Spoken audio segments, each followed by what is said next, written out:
Assalamualaikum Prof. Saya Nur Suhada binti Muhammad Razmi bernombor matrik 295876 dari kumpulan 17 ingin membentangkan mengenai kepentingan pengurusan kepada organisasi. Definisi pengurusan, apakah itu definisi pengurusan? Menurut Mary Parker Follett, pengurusan merupakan sebuah seni yang dapat melakukan kerja melalui orang lain.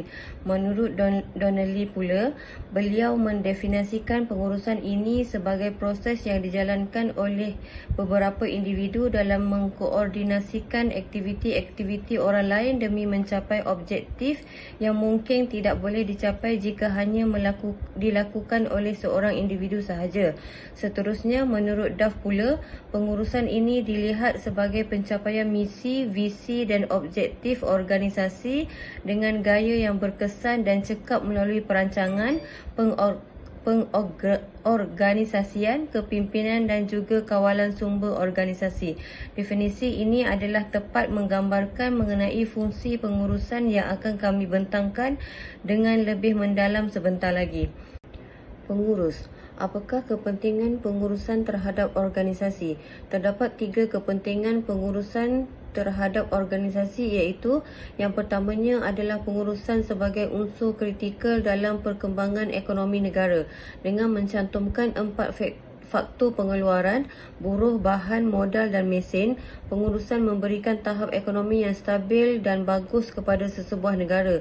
Negara yang mempunyai segalanya tidak dijamin tahap ekonominya jika tidak mempunyai pengurus yang cekap dalam mengendalikan sumber-sumber berikut, iaitu sumber manusia, sumber modal dan juga sumber semula jadi negara.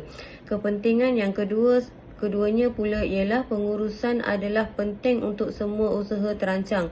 Sama ada perniagaan yang terancang atau tidak terancang, kepentingan ini tidak terhad hanya kepada perniagaan sahaja, malah ianya turut menjadi kepentingan kepada pelbagai organisasi lain seperti sosial, ketenteraan, pendidikan dan juga kerajaan.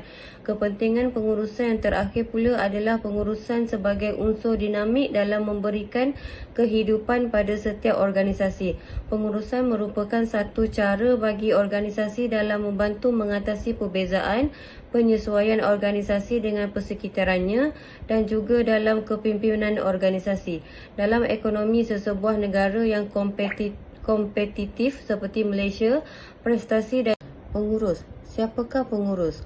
Pengurus adalah individu yang menjalankan tugas pengurusan atau sebagai individu yang membuat keputusan di dalam jabatan organisasi yang mewakili organisasi itu sendiri.